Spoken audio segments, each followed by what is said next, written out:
Join us this week as we explore Blanchard Springs Caverns, a vast underground cave system within the Sycamore Ranger District of the Ozark National Forest in northern Arkansas.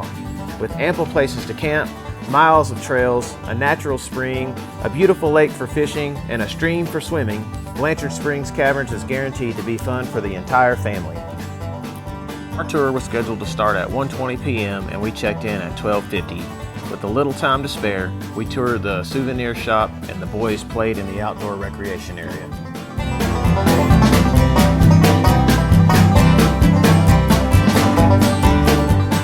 About 15 minutes prior to our scheduled time, they called us on the intercom to line up in front of the elevators, which would take us 216 feet deep into the caverns to begin the tour. The early pioneers of the area knew that there were some kind of caverns present because there was a large sinkhole where they could hear water. However, they did not venture into the cavern, so they did not know the magnitude of the system. It wasn't until the 1930s, when technology had sufficiently advanced, that we began to understand just how unique the caverns really are. The Ozark Mountains of northern Arkansas and southern Missouri are the best examples of karstography in the United States. The tour that we are taking today is called the Dripstone Trail. It's open all year round, and it is the easiest of the tours offered by the park. This tour is appropriate for all ages and activity levels.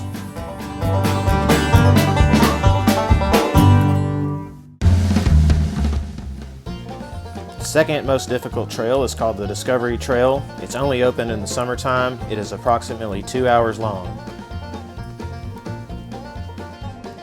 The third and most difficult tour is called Wild Cave. It is available by special reservation. It is several hours long. It involves climbing, and it is for ages 10 years old and up. The illuminated blue areas are passageways between the 3 levels of caverns.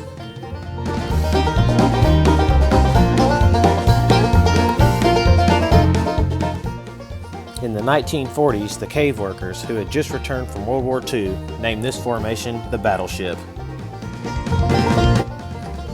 The caverns at Blanchard Springs are active caves, which means that rock formations are still growing and changing. As rain penetrates the rock and cascades down, it becomes more acidic as it flows. The dripping water deposits calcium carbonate in the form of calcite to make these formations called speleotherms. The caves are home to over 500,000 bats. Upon exiting the cavern, we have to walk over disinfected mats to prevent the spread of harmful fungal pathogens, which cause deadly white nose syndrome in bats. Don't worry though, humans are not affected by the pathogen.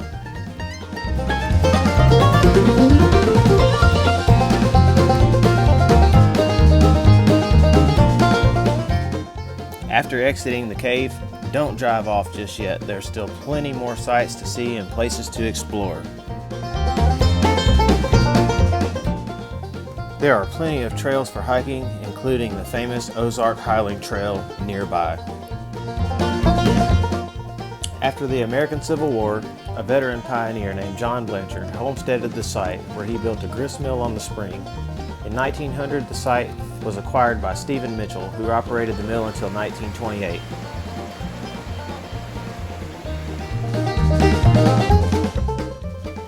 After his death, the land was purchased by the federal government, at which point the Civilian Conservation Corps dammed the spring to form Mirror Lake.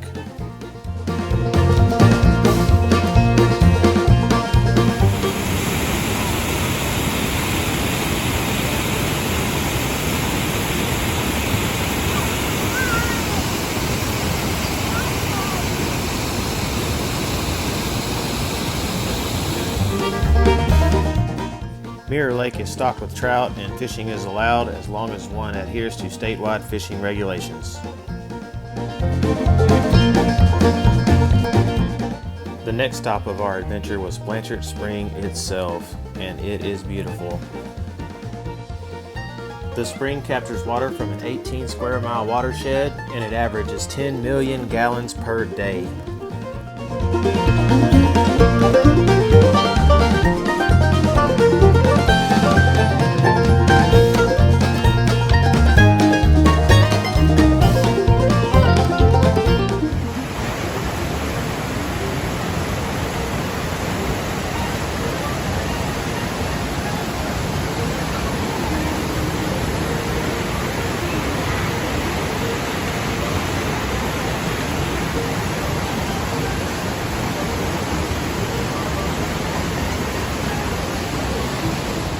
prehistoric times, the spring emerged from the cave that's up top.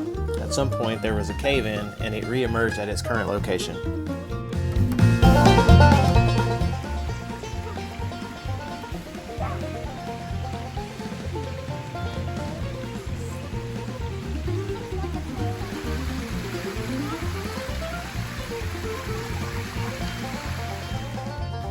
The Civilian Conservation Corps, or the CCC, from the 1930s was well known for its fine stone masonry as seen in this beautiful wall.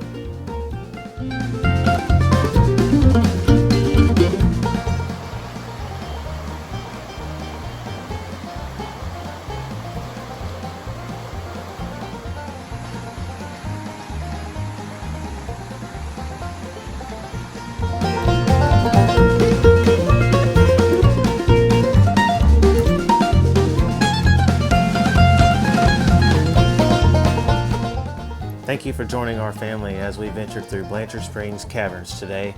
This is our family's 4th time. Who knows, maybe we'll see you there one day.